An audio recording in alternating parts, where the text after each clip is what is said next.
As jy by my ek inkom, dan is dit vir my amper soos ek stap in 'n paradys in.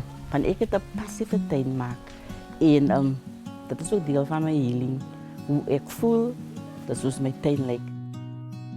Dit is vir my 'n passie en dit wat my so bohou.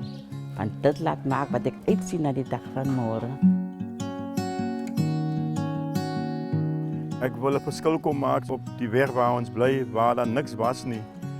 Was dit net kale grond gewees en ons het gevoel, hoe pragtig sal dit nie wees as hier 'n blommetjie sal staan nie. En toe het ons begin te blomme insit en so meer ons begin te betrokke geraak het by die tuin en blomme insit, so meer liewer het ons kom raak vir die tuin wat ons maak.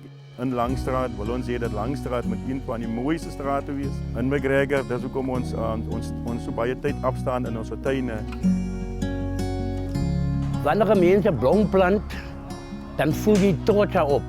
En jy besef dat die blom moet groei en hy moet veel mooi rond by jou wees.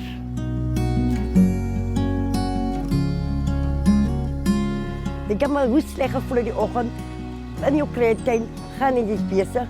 Van alles weg. Allerlei slechte gedachten of dat slechte gevoel van het weg van jou.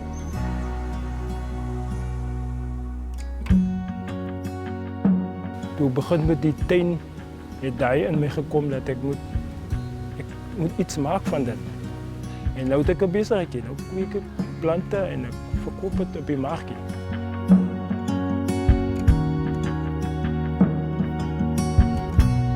Man, ek voel baie bly as ek so afgery kom in die pad. Naam as dit geblom het. Dan ek voel sommer so lekker as ek aangery kom en ek sien dit. Dit lyk mooi man. Dit lyk mooi.